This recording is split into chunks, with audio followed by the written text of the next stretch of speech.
خدائے پاک کا قوسین کب ٹھکانا ہے، خدائے پاک کا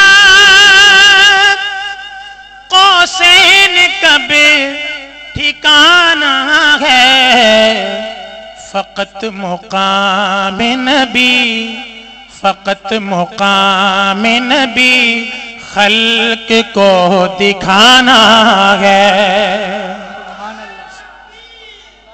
اللہ اکبر، یا رسول اللہ، یا رسول اللہ۔ فقط مقام نبی خلق کو دکھانا ہے۔ توجہ ہے نا آپ کو؟ ہیرا بھی کوئی تو نبی کا جلوہ خانہ ہے، ہیرا بھی کوئی تو نبی کا جلوہ خانہ ہے، ظہور بعد میں ہے، ظہور بعد میں ہے، سلسلہ پرانا ہے۔ سبحان اللہ۔ ظہور بعد میں ہے، سلسلہ پرانا ہے، ظہور بعد میں ہے، سلسلہ پرانا ہے۔ بڑی عجیب بات ہے کہ اللہ کریم نے اپنی پہچان کروانا چاہی۔ کیا ہوا کہ خدا کی جلوہ گری کا جب فسانہ ہے،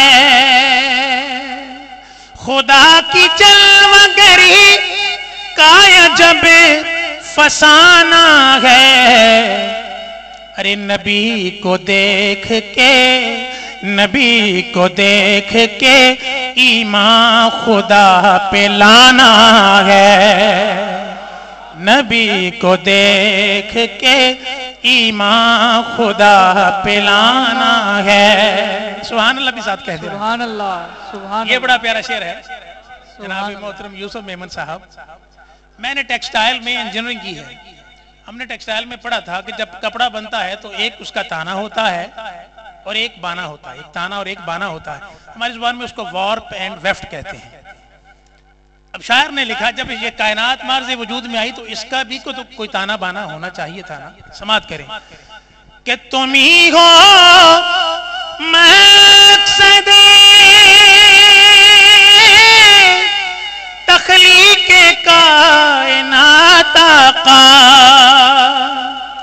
تم ہی ہو مقصد تخلیق کائنات آقا، تمہارا نور ہی خلقت کا تانا بانا ہے، تمہارا نور ہی خلقت کا تانا بانا ہے۔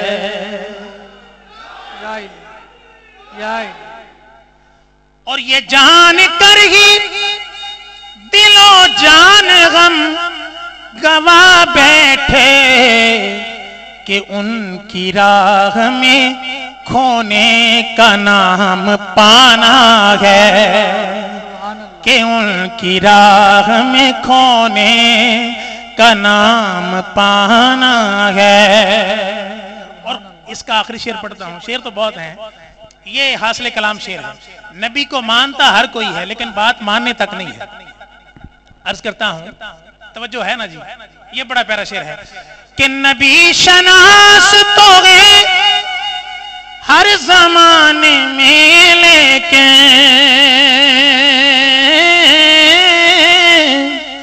نبی شناس تو ہے ہر زمانے میں لیکن یہ دیکھنا ہے انہیں، یہ دیکھنا ہے انہیں کس نے کتنا جانا ہے۔ سبحان اللہ، یا رسول اللہ،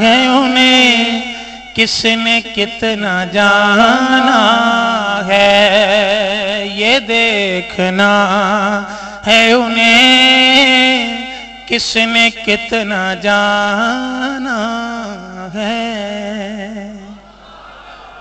یہ میں نے اپنی مرضی سے پڑھا۔